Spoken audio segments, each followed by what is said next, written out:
Bismillahirrahmanirrahim. Assalamualaikum warahmatullahi wabarakatuh. Alhamdulillah wa kafa, wassalatu wassalamu ala habibina al-mustafa. Asyhadu an la ilaha illallah wahdahu la syarika lah.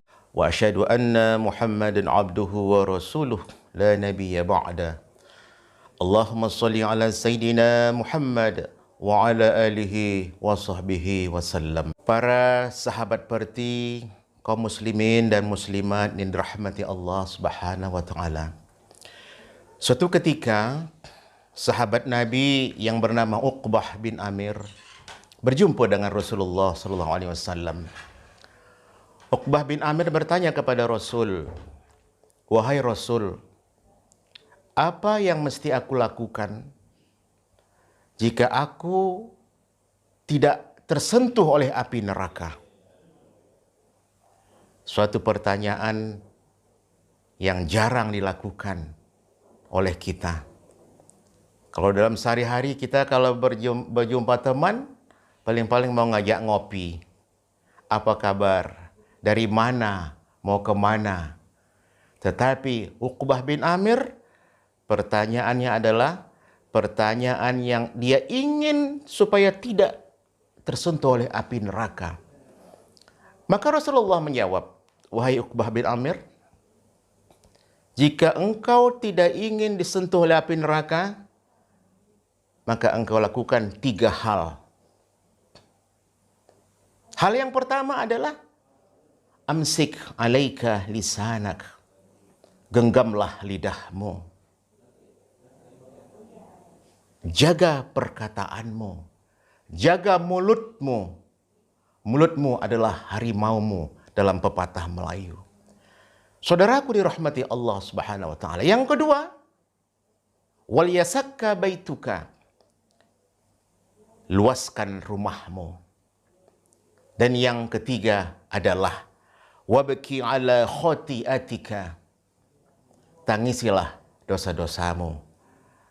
Para sahabat parti yang berbahagia, pada kesempatan ini kita hanya membahas yang pertama saja pesan Rasulullah. Amsik alaika lisanak. Genggamlah lidahmu. Saudara-saudaraku dirahmati Allah Subhanahu wa taala.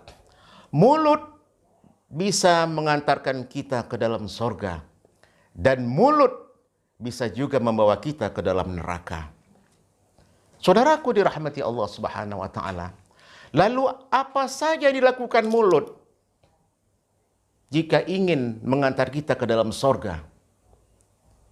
Yang pertama yang kita lakukan adalah berdakwah, mengajar kebaikan, menyeru untuk kebaikan.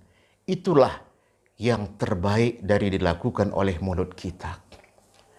Seorang ulama, seorang ustadz, seorang guru, selagi masih ilmunya dipraktekkan, selagi masih ilmunya diamalkan, maka selama itu sang ulama, sang guru akan mengalir pahala terhadapnya. Walaupun nanti sang guru ulama itu telah meninggal, maka pahala-pahalanya akan mengalir walaupun dia berada di dalam kubur. Saudara-saudaraku dirahmati Allah Subhanahu wa taala. Oleh sebab itu kita sebagai umat muslim, maka sebaiknya untuk selalu berdakwah, mengajak untuk kebajikan. Berdakwah bukan berarti hanya duduk di atas podium, di atas mimbar. Tetapi seorang ayah mengajak anaknya untuk salat itu dakwah. Seorang ibu mengajak anaknya untuk berpuasa itu dakwah. Seorang ibu untuk mengajak anaknya supaya memakai jilbab berpakaian muslim itu dakwah. Maka sang ibu, sang ayah akan mendapat pahala jika anak-anaknya mendengarkan ajaran atau perintah dari orang tuanya. Begitulah besarnya pahala dakwah itu, saudara-saudaraku sekalian, yang mengalir terus sampai kapanpun. Walaupun kita mati, maka pahalanya akan mengalir ketika orang itu mengamalkan kebajikan-kebajikan yang kita ajarkan kepada orang lain. Yang kedua, apa yang terbaik dilakukan oleh mulut kita ini? Yang keluar dari mulut kita ini apa yang terbaik? Yang kedua adalah membaca Al-Quranul Karim. Saudara-saudaraku dirahmati Allah Subhanahu wa taala. Pada saat sekarang kita masih menemui anak-anak muda yang belum bagus bacaan Al-Quranul Karimnya, yang tajwidnya belum sempurna. Saya sering diundang ibu-ibu di majelis taklim, diminta untuk mengajarkan Al-Quranul Karim. Sebelum dimulai, saya selalu untuk mengevaluasi bacaan-bacaan para ibu-ibu itu. Rata-rata di majelis taklim yang saya datangi, itu hanya 30%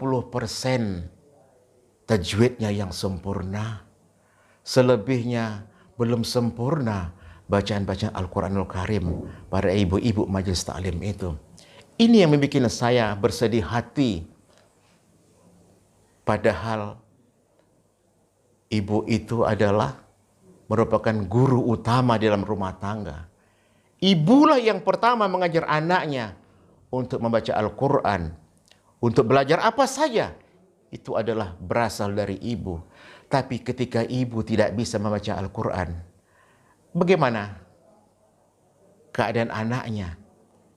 Alhamdulillah kalau sang ibu akan mengantarkan anaknya, menyerahkan anaknya kepada guru, atau mengantar di pondok pesantren. Alhamdulillah, selamatlah anaknya sehingga bisa membaca Al-Quranul Karim dengan baik. Tapi ketika tidak, ibu sudah tidak bisa mengaji, anak juga tidak bisa mengaji, maka tenggelamlah. Tidak ada investasi dalam kehidupan. Sang ibu nanti mati, maka tidak ada sang anak yang mendoakan, karena anaknya tidak bisa membaca Al-Quran dengan baik. Oleh sebab itu, saudara-saudaraku sekalian, ketika kita memiliki anak yang pandai membaca Al-Quranul Karim, maka itu merupakan investasi bagi orang tua. Inilah yang merupakan anak soleh yang mendoakan kita ketika kita meninggal, wahai saudara-saudaraku sekalian. Kemudian, apa yang dilakukan yang keluar dari mulut kita yang terbaik adalah berzikir. Mengingat Allah. Banyak zikir yang diajarkan oleh Rasulullah SAW kepada kita.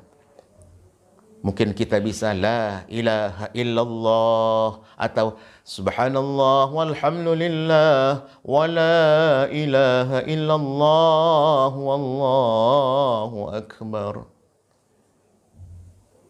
Yang paling pendek adalah Allah. Allah. Allah.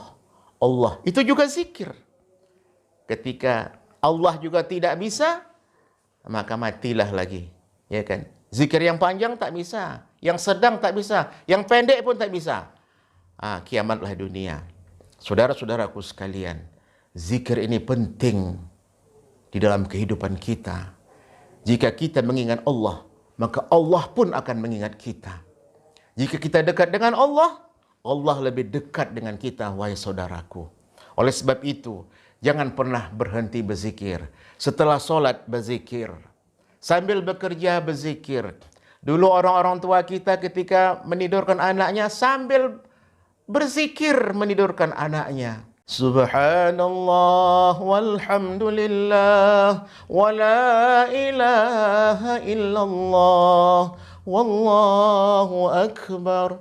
Tertidur sang anak sambil dia mendengarkan zikir, dan zikir itu direkam oleh anak sehingga menjadi anak yang soleh. Ketika memasak, sang ibu juga berzikir. Ketika menyuci, dia berzikir. Apapun dikerjakan, berzikir. Ayah beladang, ya, menyangkul di sawah, dia sambil berzikir. Semua dilakukan sambil berzikir, saudara-saudaraku sekalian. Yang keempat ini lakukan adalah bersolawat kepada baginda Rasulullah sallallahu alaihi wasallam. Allah berfirman, "Innallaha malaikatahu yusalluna 'alan nabi. Ya ayyuhalladzina amanu sallu 'alaihi wa sallimu taslima." Wahai orang-orang yang beriman, bersalawatlah kepada baginda Rasulullah sallallahu alaihi wasallam. Sesungguhnya Allah dan malaikat juga berselawat kepada baginda Rasulullah sallallahu alaihi wasallam.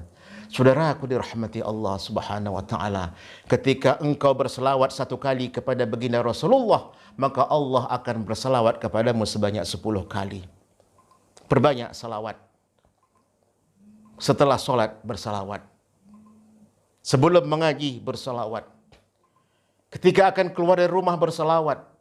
Ketika menyetir di mobil bersalawat kepada baginda Rasulullah sallallahu alaihi wasallam.